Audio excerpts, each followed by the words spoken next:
Frida. Selamat pagi Bu Mes. Gimana kabarnya hari ini? Alhamdulillah baik. Syukurlah, terima kasih. Nah, ya, memang harus sehat, baik semuanya, supaya bisa dijalankan 6 bulan ke depan. Ibu Frida tahu nggak tujuan saya datang ke Small Business ini? Ya, pendampingan kemudian untuk meningkatkan persiapan ya antara kegiatan pembelajaran ini, kurikulum, proses belajar, manajemen sekolah. Di sini saya mau sampaikan apa tujuan dari pendampingan yang kita lakukan ini sekarang ini. Yang pertama, diskusi tentang tantangan belajar daring.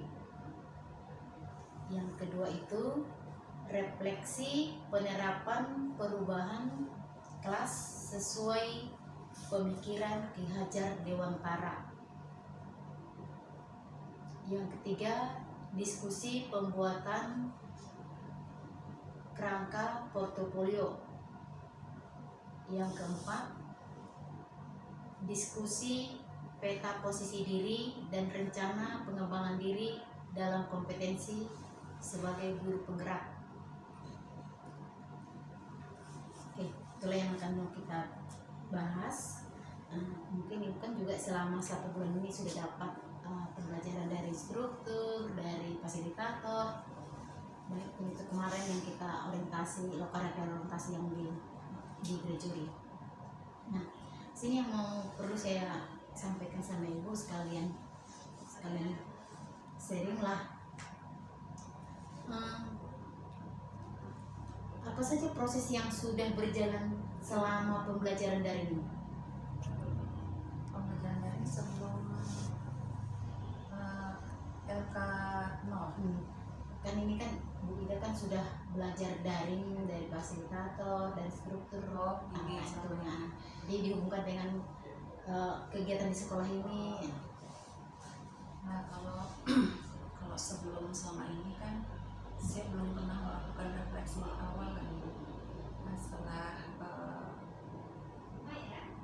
pembelajaran daring selama 2 minggu ini ya, kegiatan awal itu saya awali dengan refleksi dulu.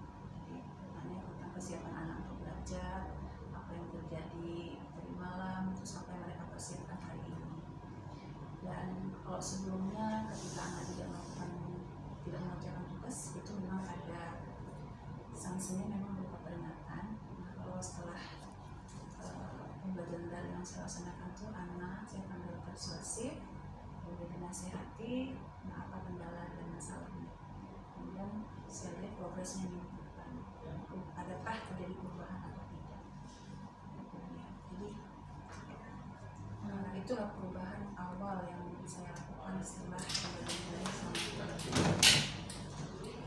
Dan itu udah terus kan ini melakukan pembelajaran daring nih, dari dengan struktur, fasilitator, sementara ibu harus kan mengajar nih. Gimana masalah waktunya, perubahan di manajemen waktu? Kalau untuk selama ini kebetulan hanya sedikit yang saya meninggalkan kelas, karena memang saya aktifnya itu sampai mengajar itu sampai jam 10. Nah, rata-rata kita pertemuan Zoom itu jam 10 ke atas. Nah, kalaupun misalnya saya harus meninggalkan kelas, itu biasanya saya bimbing anak dulu, kemudian saya berikan tugas. Jadi selama ini alhamdulillah belum keteteran lah sama anak, karena nggak begitu banyak meninggalkan kelas sih. Jadi dapat memanage waktu dengan baik ya. Kebetulan jadwalnya saya mengajar tuh banyak pagi, jadi jarang bentrok. Rata-rata zoomnya itu jam-jam setengah 10 sampai jam sore kan. Alhamdulillah. Berarti ibu udah mantap nih, bisa dapat waktu yang tepat mengajar pagi dengan sinkron dari instruktur atau fasilitator. Nah, kira-kira bagaimana dukungan dari ekosistem sekolah? Yang jelas saya menjaga suasana kondusif. Jadi jangan sampai saya saling meninggalkan kelas. Paling tidak itu kan pertama mengganggu kelas di sebelah, Kemudian saya juga tidak enak dengan petugas piket, bapak ibu guru piket, kemudian rekan-rekan kerja, seakan-akan saya menomor-satukan program pendidikan ini, kemudian mengesampingkan tanggung jawab dan kewajiban. Jangan sampai terjadi seperti itu. Jadi artinya yang menjaga kondisi suasana di sekolah, karena paling tidak pasti kecemburuan itu ada. Seminimal mungkin saya berusaha agar kondisi seperti itu tidak meninggalkan kelas, tidak sesering itu.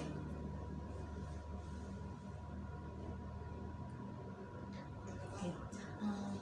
Kemarin di waktu lokakarya orientasi, ibu sudah membuat itu apa-apa saja yang menjadi kekhawatiran ibu. Itu kan ibu hanya mesti menuliskan kemarin tuh. Nah, kira-kira kekhawatiran yang ibu tulis kemarin di sana terjadi tidak, atau malah bertambah kekhawatiran yang ditulis kemarin? Kalau yang ditulis yang dulu pertama itu mungkin hanya 2, kalau sekarang jadi bertambah jadi 3. Kira-kira terjadi atau bertambah? Awalnya kekhawatiran itu pertama masalah kesehatan, ya, masalah kesehatan. Karena memang selama 6 bulan belakangan ini kan memang kesehatan agak terganggu nih. Alhamdulillah sampai di sini support dari teman-teman, kemudian kita sering cerita, kemudian saling berbagi, semangat itu ada. Jadi hubungan keluarga juga ada. Jadi karena semangat tadi rasanya saya tidak menjalani dengan berat. Kemudian ketika proses berjalan, melihat teman-teman itu tugasnya bagus-bagus, kemudian kemampuan IT-nya bagus-bagus, ada rasa beban dalam hati. Kemudian melihat teman-teman ikut pelatihan A, B, C, akhirnya saya tetap fokus bahwa saya tetap fokus di PGP ini. Kemudian saya menambah skillnya, tidak mengikuti pelatihan itu, saya bantu di YouTube sendiri. Karena kalau ikut pelatihan pasti saya ada keterbatasan waktu, ada tugas-tugas lagi, nanti akhirnya nggak fokus ke PGP. Karena saya belum tahu nih ritme PGP ini seperti apa, nanti jadi saya stres sendiri. Jadi akhirnya saya coba belajar sendiri, mana yang tidak mengerti saya tanya sama teman atau bahkan sama siswa, tanya bagaimana cara pembuatannya atau bagaimana. Karena kan ilmu, karena anak-anak kan lebih cepat ya IT-nya dibandingkan kita. Dan saya nggak pernah malu belajar dengan siswa.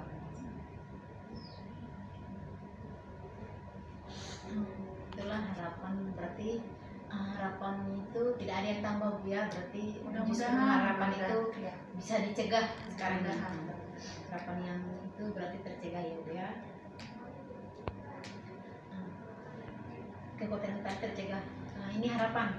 Kalau kemarin tuh harapannya bisa lulus atau segala macam, kira-kira di harapan yang kemarin itu terwujudkah dia, atau harapan itu setelah dijalani proses yang 1 bulan ini semakin muncul harapan yang banyak lagi? Kalau dari awal konsep saya ikut seleksi ini, Miss, yang pertama saya pengen menambah ilmu, menambah pengalaman, kemudian ada keinginan untuk berbagi. Jadi saya nggak pernah punya tujuan muluk sebetulnya, karena paling tidak saya bisa mengupgrade diri saya gitu. Karena sekarang tuntutannya kita memang harus mengupgrade diri kita gitu, karena anak-anak jauh lebih hebat IT-nya dibanding kita. Jadi kalau misalnya kita tidak mengupgrade, paling tidak malu gitu dengan diri kita. Jadi tujuan saya tuh awalnya seperti itu, dan sampai saat ini tujuan tadi belum berubah, masih sampai sakit aja Bu Mes. Bertambah tidak harapan yang tadi itu? Harapan belum sih Bu Mes, belum ya, belum.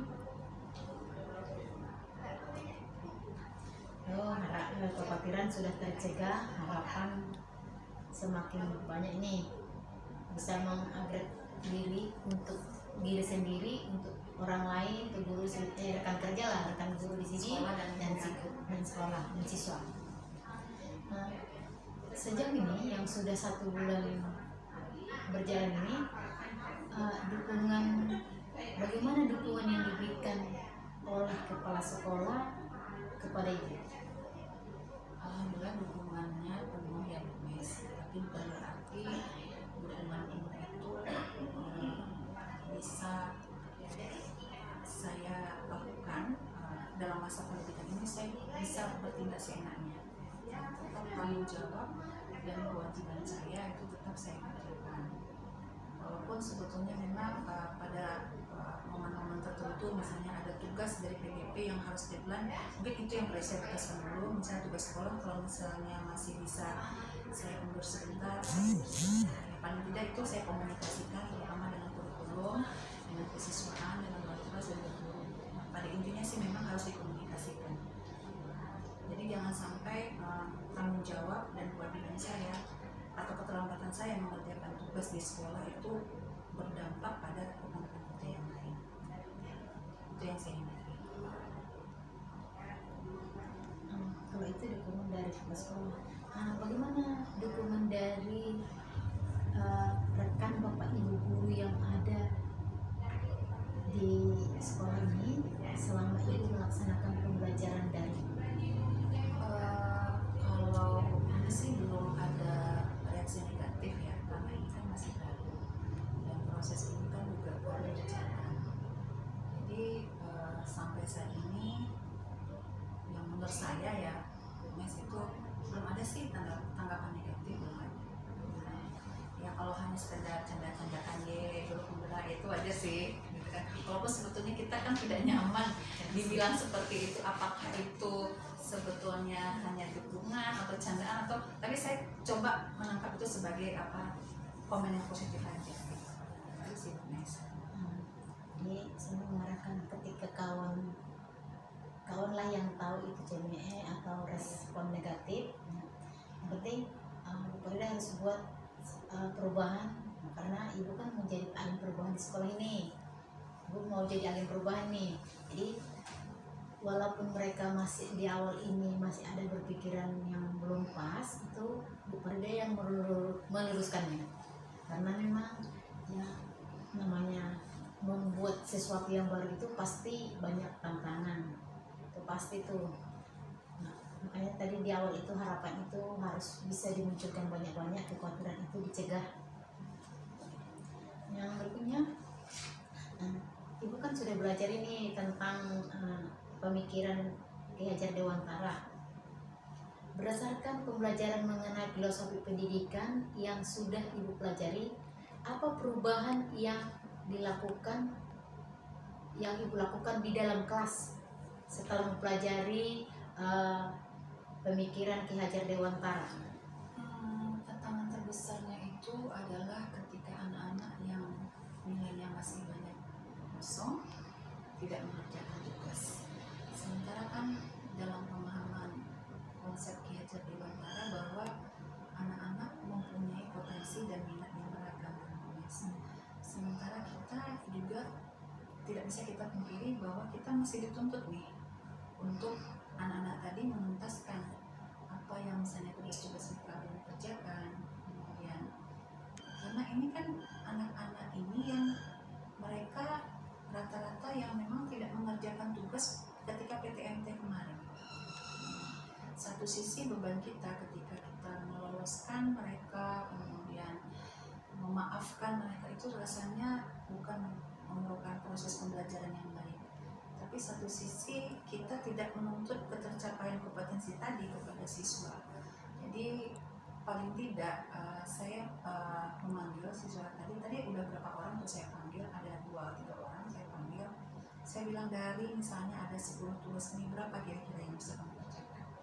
Nah, tapi yang kamu kerjakan itu saya mohon kamu betul-betul mengerjakannya sungguh-sungguh, mengerjakannya dengan penuh tanggung jawab. Karena apa? Ibu punya beban moral kepada teman-teman kamu yang lain yang mengerjakan tugas tepat waktu, kemudian semua tugas dikerjakan. Apakah adil rasanya misalnya ibu memberikan nilai kamu segini sementara kamu tidak ada usaha sama sekali?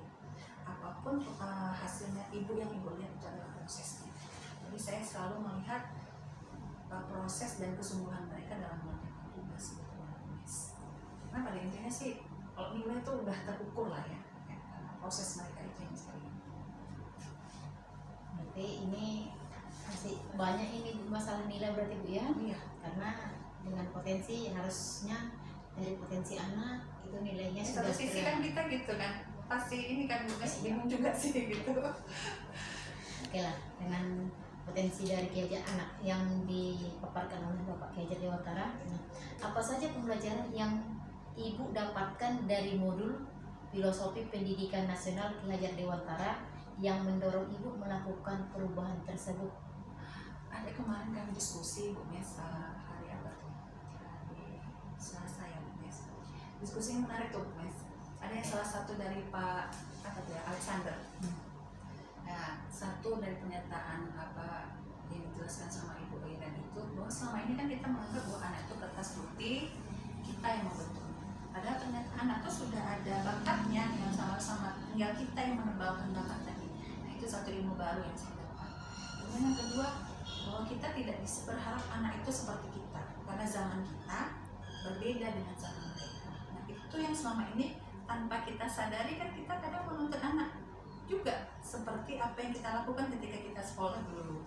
Itu tidak kita pungkiri tuh Bu Mes. Nah, jadi satu sisi ya saya berusaha merubah mindset pola pikir saya bahwa ternyata setiap anak punya bakat, sudah ada, tinggal kita memparahkan, menuntun, menebalkan bakat-bakat tadi gitu. Itu tugas kita, baik tugas kita sebagai guru, tugas kita sebagai orang tua. Kemudian yang kedua ya, jangan sekali-sekali kita memperlakukan mereka seperti zaman kita. Zaman sudah berubah, karena anak yang kita didik sekarang itu bisa saja nanti dia menjadi berbeda, karena profesinya pun pasti akan berbeda dari kita, profesi yang tidak pernah kita kenal selama ini. Termasuk sekarang kan profesi YouTuber, nggak ada kan YouTuber zaman kita Bu. Ya sekarang udah YouTuber udah menjanjikan, anak-anak tergiur menjadi YouTuber dan bekerja di rumah online tanpa pakai baju seragam, ya tidak bergerak tapi uangnya banyak, penjualan online sebagainya. Nah itu adalah profesi atau pekerjaan baru yang selama ini tak pernah terbayangkan di zaman kita. Dan bisa saja nanti mereka lebih banyak lagi diferensiasi profesi yang mereka jalani. Jadi perubahan mindset tadi itu benar-benar saya tuh menarik diskusi kemarin itu. Dengan Ibu melakukan seperti itu di dalam ruang kelas, bagaimana respon peserta didik Ibu atas perubahan yang Ibu lakukan? Kalau perubahan mendasar nggak banyak sih Bu Mes, karena itu kan hanya pergeseran sedikit, saya menambahkan karena selama ini memang saya tidak pernah memberikan hukuman fisik sih. Tidak pernah memberikan hukuman fisik, selalu memberikan secara persuasif. Mungkin beda ketika 3 tahun lalu, 4 tahun lalu, kadang kita masih terbawa emosi ya Bu Mes. Kadang anak sendiri yang akhirnya memancing emosi kita gitu. Tapi sekarang mungkin karena faktor usia mungkin Bu Mes, jadi kita lebih tenang, lebih sabar menghadapi anak-anak. Jadi ya tindakan persuasif lah. Jadi saya kalau misalnya mereka nggak mengerjakan tugas ya saya nggak pernah marah sih. Saya bilang saya hanya memindahkan nilai apa yang kamu punya gitu. Jadi kamu sendiri yang bertanggung jawab pada diri kamu, pada orang tua, bertanggung jawab kamu pada guru, sekolah, Tuhan kamu. Dan saya untuk marah-marah juga nggak ada, guys, nggak ada perlunya gitu. Cuma apakah kamu tidak punya rasa tanggung jawab sama orang tua? Apakah kamu tidak punya rasa malu? Hanya menyentuh perasaan saja sih sekarang. Karena dikerasin juga nggak bisa kan buat anak-anak.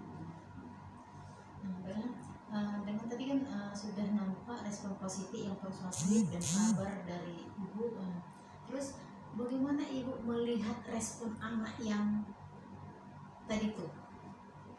Bukan udah nampaknya sabar menghadapi anaknya karena ada anaknya yang beragam kriteria, ada karakter. Ibu bisa sabar. Bagaimana Ibu melihat itu terjadi? Satu contoh saya ambil sampel itu kelas 11 kelas 1 ya. Itu ada sekitar 6 orang anak yang ketika PTMT itu mereka nilainya 0. Kemudian ketika kita sudah mulai berangsur-angsur itu ada 4 orang ya. Masuk di kelas 11. Nah yang 4 ini tetap bertahan dengan habit dan kebiasaan tadi.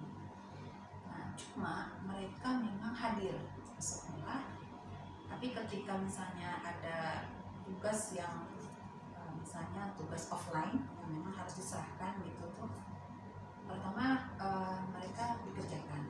Tapi ketika tugas-tugas yang memang kita harus terpaksa online tuh mereka jarang sekali, bahkan terlambat.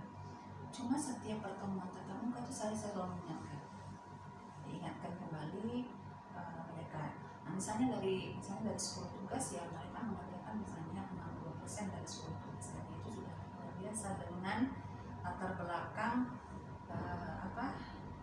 kebiasaan mereka tadi.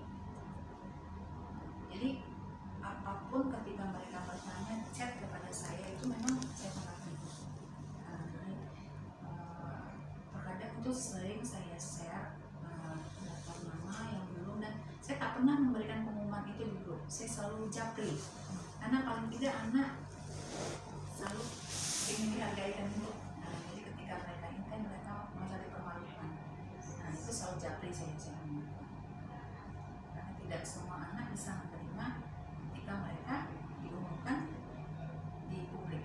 Nah, saya japri biasanya. Dan biasanya dengan japri itu malah lebih bagus karena kedekatan emosional dan psikologi saya dengan anak yang istimewa tadi, ya itu lebih bagus ya dibandingkan ketika kita share di grup seakan yang menjadi Tadi Ibu sudah menyampaikan hal yang sudah baik ini yang sudah dilakukan. Ibu menjapri anak per anak ya supaya anak itu yang bermasalah ya, yang bermasalah ya. Terus hal apa yang sudah baik dari perubahan yang melakukan menjapri anak-anak yang perlu lagi diperbaiki gitu? Ya Itu udah baik. paling tidak gini ya Bu Mes, kadang-kadang tuh tanpa kita sadar itu dalam kelas tuh kan ada sindiran halus juga sih Bu Mes. Itu saya nggak tahu tuh apakah sindiran halus tadi itu berpengaruh. Kadang-kadang kan apa tujuannya sih supaya anak tadi termotivasi untuk cepat menyelesaikan tugasnya. Cuma memang saya rasa sindiran saya itu menurut saya nih Bu Mes ya masih hal-hal yang wajar lah, sambil bercanda sih, sampai akhirnya diselingi dengan bercanda. Ini siapa nih belum juga kata janjinya hari ini, udah tunggu belum juga lah, sambil malu-malu. Iya Bu, nanti saya kerjakan jam 11 boleh ya Bu? Iya boleh, yang tidak boleh itu yang tidak mengerjakan. Paling seperti itu. Tapi itu kadang-kadang ya terlontar juga di kelas Bu Mes tanpa disadari, mau tidak mau kan Bu Mes gitu kan. Nah itu apakah karena udah kebiasaan berlangsung lama itu akhirnya ini saya juga nggak tahu tuh apakah benar tindakan seperti ini kan. Mengingatkan Ibu ya. Iya. Itu disambil Ibu sudah mengingatkan apa saja yang perlu diperbaiki ke depan. Kalau tadi kan yang sudah berlalu nih yang baiknya, untuk kedepannya lagi dari yang baik tadi Ibu sudah mengingatkan dan seperti ini, apalagi yang perlu untuk ke depan diperbaiki selain mengingatkannya? Yang jelas saya perbaiki diri saya dulu Bu Mes. Jadi pertama dari kesiapan emosional saya, psikologi saya, kemudian bagaimana model yang bisa menyederhanakan model dan metode yang bisa dimengerti anak-anak. Karena sebetulnya dari 100% materi yang ada itu kan tidak semuanya harus kita sampaikan, disederhanakan. Jadi bisa nggak dari 100 tadi yang saya sampaikan hanya 60% intinya, dari 60% intinya itu yang memang harus diserap anak-anak. Jadi yang pertama ya tentu skill saya, kemudian kesiapan mental saya, metode, model dan segala macam. Karena saya cenderung menganggap bahwa mana materi yang aplikatif saja sebetulnya, aplikatif yang bisa mereka gunakan dalam kehidupan sehari-hari menjadi bekal mereka. Karena mereka kan nggak dituntut jadi ahli biologi. Itu sih sebetulnya.